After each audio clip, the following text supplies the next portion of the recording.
I think the biggest trend, obviously, everyone is using AI, and the threat actors are using it as well.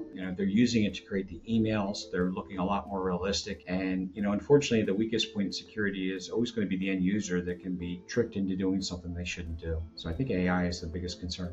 Obviously, top of the list is AI. There's so much we need to learn. Users are putting information out there that might be considered confidential, whether it's protected health information, personally identifiable information, or just proprietary data. When you're putting data into AI, if you don't know the platform you're in, you don't know who else can view that. Even in configuring AI in the environment, as you start to search your own documents, you have to be very careful about what rights are given to AI because it may answer questions you don't want to answer. We're learning about it. We all are. We have to make sure that we're controlling what AI has access to and how our staff are using it. So having proper policies and training in place so that private information doesn't get released to the public is really important. And we will be talking about and educating our staff why AI tools that we're using are safer to use than using the ones that are available out on the internet. AI is an amazing tool. It's a time saver. It's amazing. And, you need to spend your time to learn how to use AI, and it can make yourself much more productive and a better communicator. There was a time when antivirus used to protect computers, and the biggest thing is letting our clients know that, you need a 24/7 SOC that's monitoring what's going on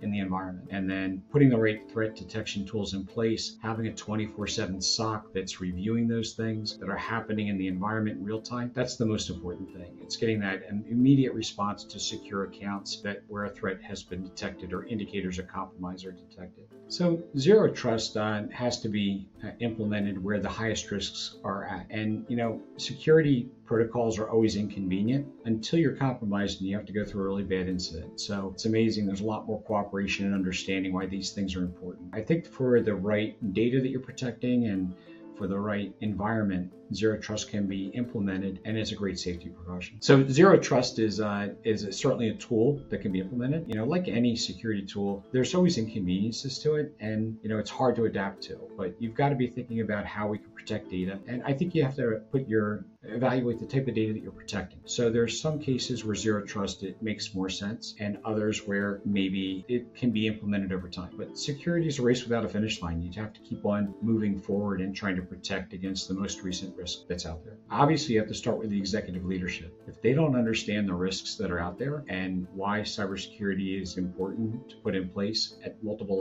levels, the rest of the company is not going to get the buy-in. So, it's really about educating the executive team. A lot of times it's through examples. Unfortunately, these things are happening every day, and it's easy for me to share experiences that we've seen that are not very pleasant. And, to try and prevent those bad outcomes, you've got to put certain security and a mindset in place. So it's all about education and learning, and that's kind of how we work with our clients. Tech missteps. When it comes to cybersecurity, there's a lot of boxes that people want to check. What you have to look at is, I think the biggest thing is, are you fully deployed? When you're implementing a certain security standard, it doesn't help if you leave certain individuals or certain computers or certain processes or applications unprotected. And that has to be managed on an ongoing basis. You've got to watch where you're deploying your security standards and making sure that it's implemented across the board to eliminate the risk. Otherwise, you're just checking a box partially, and that's not good for letting the bad guys in.